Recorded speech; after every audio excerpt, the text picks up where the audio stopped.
एक कंपनी जिसकी शुरुआत होती है वर्ल्ड वॉर के दौरान एयरक्राफ्ट इंजन बनाने से, जो आज BMW X1, mini Cooper and Rolls Royce जैसे कार के लिए जानी जाती है, इवन BMW S1000 RR जैसी बाइक के लिए भी। लेकिन क्या आपको पता है, वर्ल्ड वॉर में जर्मनी के हारने के बाद इनके एयरक्राफ्ट बनाने पर रोक लगा दी गई। इवन इनकी कई फैक्ट्रीज को बॉम्ब से उड़ा दिया गया एंड जो कुछ बची हुई फैक्ट्रीज थी उनको सीज कर दिया गया। देन जैसे तैसे इन्होंने किचन आइटम्स बना के अपना काम चलाया एंड 1959 आते आते तो ये ऑलमोस्ट बैंकरप्ट हो चुके थे। और फिर मर्सिडीज द्वारा इनको खरीदा जाने वाला था, जिसके बाद एक पर्सन मसीहा की तरह आता है और इनको बिकने से बचाता है और बनाता है दुनिया का सबसे बड़ा number 1 luxury car maker brand. Even एक टाइम पे तो इनके पास लैंड रोवर जैसा ब्रांड भी हुआ करता था। बट सवाल आता है कि इतना कुछ हुआ कैसे और कैसे बना BMW वर्ल्ड का सबसे बड़ा लग्जरी कार ग्रुप। चलिए जानते हैं।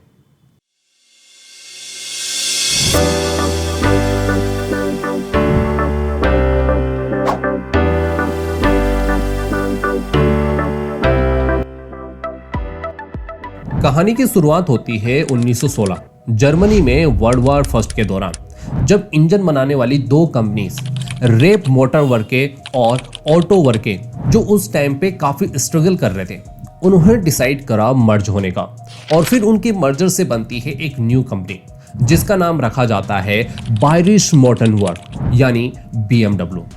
अपने शुरुआती टाइम में BMW बनाता था एयरक्राफ्ट्स के लिए इंजन, और उसी टाइम उनका BMW 3A इंजन काफी ज्यादा पॉपुलर हुआ, जिसे उस टाइम मिलिट्री की तरफ से काफी पसंद किया गया। लेकिन वर्ल्ड वॉर फर्स्ट में जब जर्मनी हारा तो जर्मनी पे बैन लग गया कि अब आप एयरक्राफ्ट और एयरक्राफ्ट इंजन नहीं बना सकते, जिससे BMW को काफी बड़ा झटका लगा। लेकिन BMW ने तुरंत पूरी सिचुएशन को समझा एंड उसके बिहाफ पे डिसीजन लिया एंड उन्होंने फिर एयरक्राफ्ट इंजन बनाने की जगह ट्रेन के ब्रेक बनाना एंड किचन आइटम्स बनाना शुरू कर दिए। देन उन्होंने नोटिस करा कि जर्मनी के लोगों को ट्रांसपोर्टेशन के लिए कोई सस्ती गाड़ी चाहिए होती है। देन BMW ने कुछ टाइम मार्केट रिसर्च करी एंड जाना कि वहां के लोगों को ट्रांसपोर्टेशन के लिए एक सस्ती बाइक की रिक्वायरमेंट है, जिसके बाद उन्होंने बाइक बनाने के बारे में सोचा एंड फिर उन्होंने 1923 में बनाई अपनी पहली मोटरसाइकिल, जिसका नाम था BMW R32। और अगले 4 से 5 साल में उन्होंने किचन आइटम्स एंड बाइक्स बना के अपना काम चलाया। देन उन्होंने देखा कि मार्केट में कार की डिमांड भी है। फिर उन्होंने 1928 में एक छोटी कार कंपनी खरीदी और फिर एक कार बनाने पे फोकस करना स्टार्ट किया। और फिर नेक्स्ट ईयर 1929 में उन्होंने अपनी पहली कार लॉन्च करी, जिसका नाम था BMW 3x15। और फिर जब लोगों को लग रहा था कि BMW अब कुछ अलग करेगा, तभी 1939 में वर्ल्ड वॉर 2 स्टार्ट हो जाती है। बट ये वर्ल्ड वॉर 2 BMW के लिए अगेन एक अपॉर्चुनिटी लेके आती है, जहां उन्हें दोबारा से मौका मिलता है एयरक्राफ्ट इंजन बनाने का। और फिर क्या था, BMW ने फाइटर प्लेन के लिए इंजन बनाना स्टार्ट करा एंड मिलिट्री के लिए मोटरसाइकिल भी। लेकिन जब जर्मनी अगेन वर्ल्ड वॉर 2 हारा तो BMW का एयरक्राफ्ट इंजन बनाने का सपना दोबारा से टूट गया। बिकॉज वॉर के दौरान उनके सारे प्लांट्स या तो बॉम्ब से उड़ा दिए गए या जो बचे हुए प्लांट्स थे उन्हें सीज कर दिया गया, और फिर कंपनी ने काम करना भी बंद कर दिया, जिसके चलते BMW पूरी तरह से टूट चुकी थी। जिसके बाद BMW की फैक्ट्रीज में कुछ नहीं बचा एंड BMW को मजबूरन kitchen items, bicycles and agriculture tool बनाना पड़ा। बिकॉज ना तो कंपनी के पास कोई डिमांड थी, ना ही उन्हें कहीं से कोई फ्यूचर आते हुए देखने को मिल रहा था। और फिर उन्होंने अपनी कार मैन्युफैक्चरिंग पे फोकस किया और फिर उन्होंने सोचा कि जो उन्होंने 1928 में एक कार कंपनी खरीदी थी उस पर काम करा जाए। और फिर उन्होंने अपनी कार मैन्युफैक्चरिंग पे फोकस करना स्टार्ट किया एंड देन 1952 में उन्होंने अपनी पहली लग्जरी कार लॉन्च करी, जिसका नाम था BMW 501।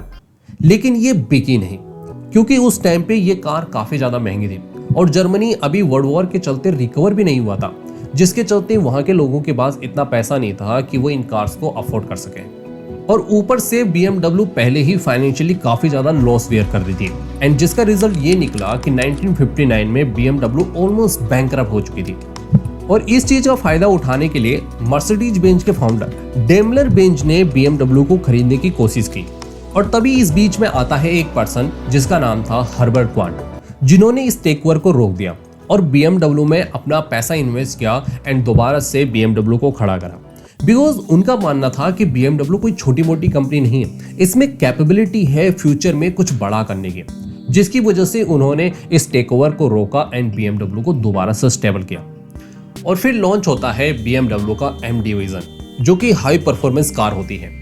और फिर कुछ सालों की रिसर्च के बाद BMW 1999 में लॉन्च करती है अपनी पहली SUV कार, जिसका नाम होता है X5, जिसके चलते उन्होंने SUV मार्केट में एंट्री ली। और जब BMW ने नोटिस करा कि उनकी ग्रोथ काफी अच्छी हो रही है एंड कार्स की डिमांड भी आ रही है, तो BMW ने 1994 में ब्रिटिश रोवर ग्रुप को एक्वायर किया, जिसके साथ उन्हें मिला land rover and mini brand, जो ब्रिटिश रोवर के अंडर में आता था। वहीं 1998 में BMW ने खेला अभी तक का अपना सबसे स्मार्ट मूव, जो था रोल्स रॉयस का एक्विजिशन। जी हाँ, वही रोल्स रॉयस जिसके लोग आज सपने देखते हैं, जो सबसे एक्सपेंसिव कार में नंबर 1 पे आती है, जिसकी आज दुनिया दीवानी है, जिसकी एंट्री मॉडल ही तकरीबन 4-5 करोड़ का होता है। हालांकि जब कुछ सालों तक सब कुछ नॉर्मल चल रहा था, तभी सभी कंपनीज एक न्यू थीम को आइडेंटिफाई करते हैं और 2008 के बाद दुनिया सस्टेनेबिलिटी की तरफ बढ़ना शुरू कर देती है, यानी पेट्रोल एंड डीजल कार की जगह EV कार्स पे काम करना स्टार्ट कर देती है। एंड देन BMW ने पूरी मार्केट सिचुएशन को समझा एंड 2011 में लॉन्च किया BMW i डिवीजन, जो इलेक्ट्रिक कार्स और मोबिलिटी सॉल्यूशन पे काम करे।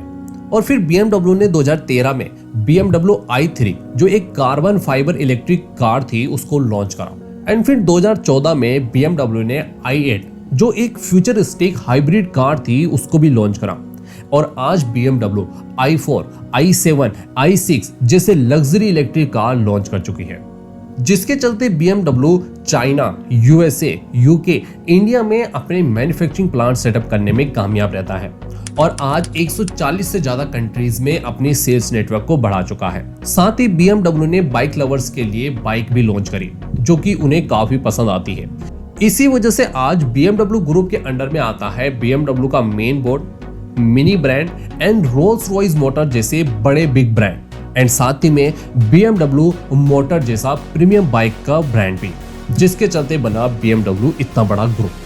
जिसके चलते अगर आप देखेंगे कि BMW ग्रुप ने 2023 में रिकॉर्ड 25,55,341 यूनिट्स की सेल करी थी, जिसमें कि BMW ब्रांड की उन्होंने 22,53,835 कारें बेची एंड रोल्स रॉयस की 6,032 कारें बेची, जिसके चलते BMW ने 2023 में प्रीमियम लग्जरी सेगमेंट में लीडरशिप हासिल करी and Audi and Mercedes brand को पीछे छोड़ा। यही सिनेरियो हमें नेक्स्ट ईयर यानी 2024 में भी देखने को मिला, जब BMW ने ओवरऑल 24,50,854 कारें बेची, जिसमें से BMW की 22,217 कारें थी एंड मेरी ब्रांड की 2,44,925 कारें। और आज BMW बन गया है लग्जरी कार सेगमेंट का किंग। तो ये थी BMW की कंप्लीट जर्नी, उनकी स्टार्टिंग टू टिल डेट, कि कैसे BMW ने सबको हरा के बना वर्ल्ड का सबसे बड़ा luxury car making group. So I hope आज आपको बहुत कुछ पता चला होगा BMW के रिगार्डिंग। और अगर आप टोयोटा मोटर्स एंड वॉल्क्सवैगन जैसे ब्रांड के बारे में भी जानना चाहते हैं, तो हमारी ये वीडियोस देखना मिस मत करना।